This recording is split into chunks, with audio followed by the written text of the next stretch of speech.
I absolutely love the sound of this exhaust, but it might have to go.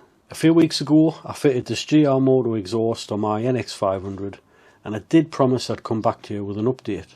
And since then I've ridden it in all sorts of conditions, tested it with and without the baffle, and unfortunately I've also run into a few issues. So in this video I'm going to share what I've learned, whether I regret fitting it, and ultimately what I've decided to do with it.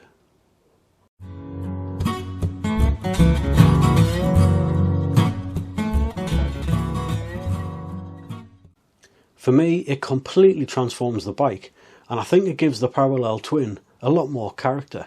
And even when I've been out on the road, other riders have made positive comments about it, and it's a sound I don't think I'd ever get bored of.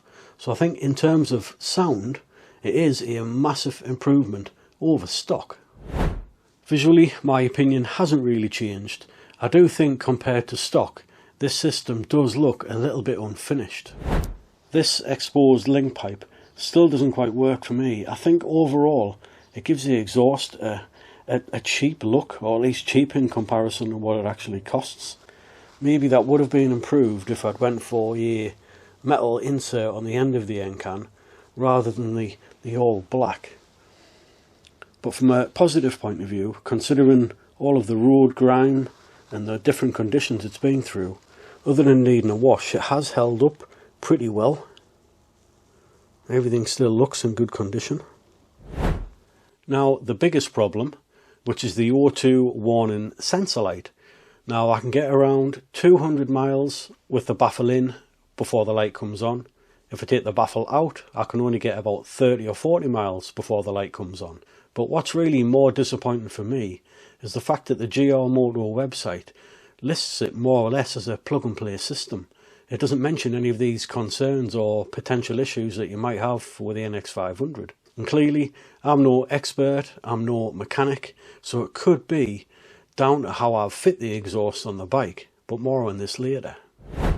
Now, if you're in the same boat as me with an NX500 or a similar bike where you're getting the warning light on the dash, this is how you clear the code, and it is very simple. You'll need two basic pieces of equipment. I've got a cheap 20 quid OBD reader from Amazon, and to go with that I've just got a adapter cable that plugs into the OBD reader and has various different configurations on the end depending on which one fits your bike. The first thing you need to do is locate the OBD reader on your bike, and in most cases it'll be in the same place, which is under the seat.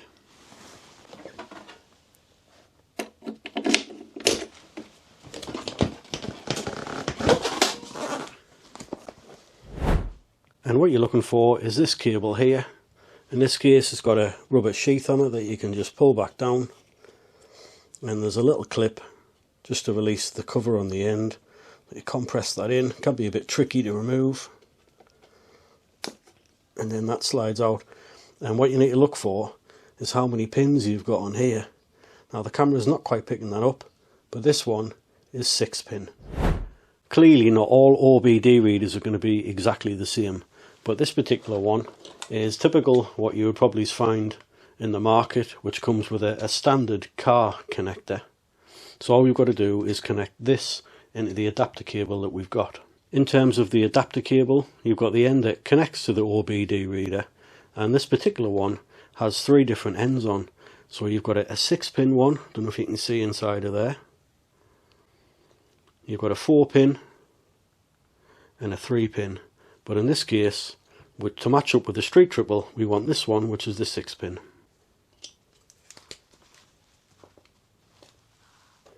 And just to connect them up, a little click, that means you're good to go. And to power the device on, all you need to do is turn your ignition on.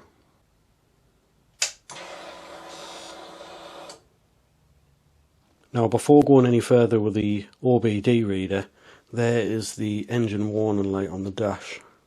Now the unit itself is very easy to use and self-explanatory really. You've got the menu system here, but the one you're interested in is the OBD. So you just navigate with the arrow buttons. Press OK. So that's now scanning the vehicle. and it says there codes found 1. So we'll read the code, and then as you expect, O2 sensor circuit, which is code P0139. So if we OK that, then we go down to erase codes, which is option 2, press OK, OK again, and that's now cleared the code. So if I now go back up to read codes and press OK, no codes are stored in the module, job done. And just to show that again where the screen's a bit clearer, you want to navigate to OBD using the arrow keys, press OK. Now it's come up codes found 0 because we have just cleared them, OK that, and then read codes again, no codes are stored. Now if there was codes, you go down to number 2, erase codes, press OK, and job's a good one. And just to show you on the dash, the engine warning light has now gone out. I did contact GR Moto earlier in the week for their advice, but their response wasn't particularly reassuring, and I'll read you exactly what they said, which is, for newer models an O2 sensor eliminator may be required to prevent the warning light from appearing. Unfortunately, this is not a product that we supply. Based on the symptoms you've described, and provided the motorcycle is otherwise running normally, we would not expect this issue to cause any immediate mechanical damage to the engine. Well, that sounds promising. But they went on to say, however, as the warning light indicates the ECU is detecting an abnormal reading, we recommend consulting a tuning specialist for further advice. Now that is not massively helpful. I was expecting a bit more from them. But overall, I do think buyers should be made aware of this, and I have suggested to them that they update the website to list the potential problems that you might get with this exhaust on an NX500. So I guess the question is, do I regret fitting the exhaust? And the answer is, not quite yet. It does sound absolutely incredible, so I'm not quite ready to give up on it just yet. What I'm going to do is disassemble the system and reassemble it, but this time, like I said in the original video, is I'm going to apply some exhaust assembly paste, and after I've done that I'm going to make sure I reassemble it as per the instructions with all the recommended torque settings, and then see how I get on with it.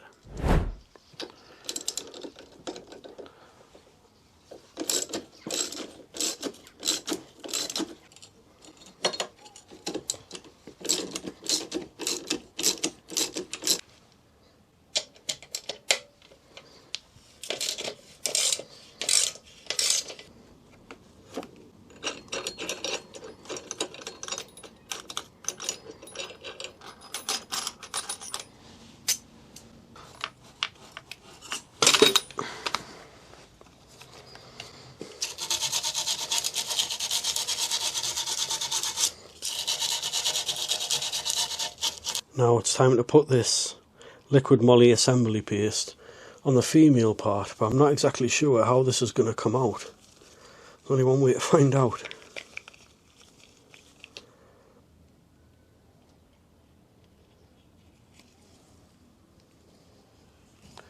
I guess we'll just smear it around here.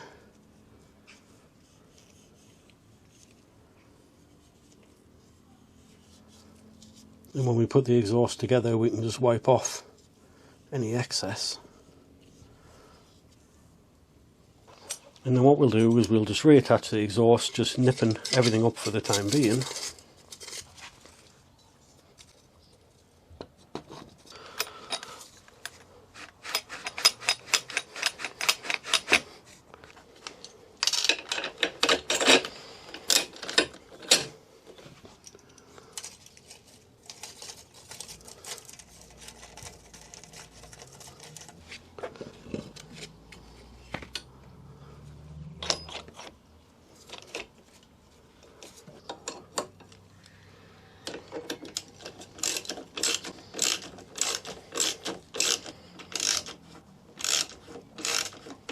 Now, according to the instructions, this clamp here needs to be tightened to 14 Newton meters.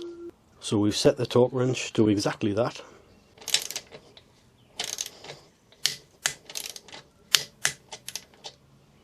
And again, according to the instructions, these should be set at 22 Newton meters. So again, we'll use the torque wrench.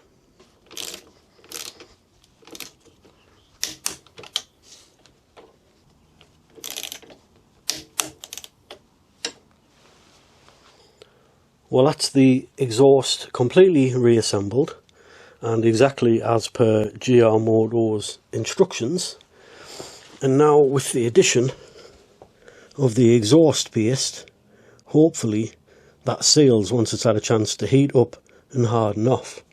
But as you can see, there's still possibly a small gap around there, but that seems almost impossible to prevent, and that's because by the time this pops up and keeps hitting off that, it tends to just slightly move it. Now, I don't really want to tighten that clamp up any more than the recommended settings, because I don't want to crush the actual link pipe of the bike. So in conclusion, the GR Moto exhaust is going to get one more chance, but if the engine warning light persists on a regular basis, then it's going to have to go, because I don't want to risk any long-term damage to the bike, as much as I do love the sound it makes. But what I will do is put an update post out in a couple of weeks, just to let you know how I've got on. But that's it for today's video. I hope you've enjoyed watching, and if you have, don't forget to like, comment and subscribe, and we'll catch you in the next one. Cheers!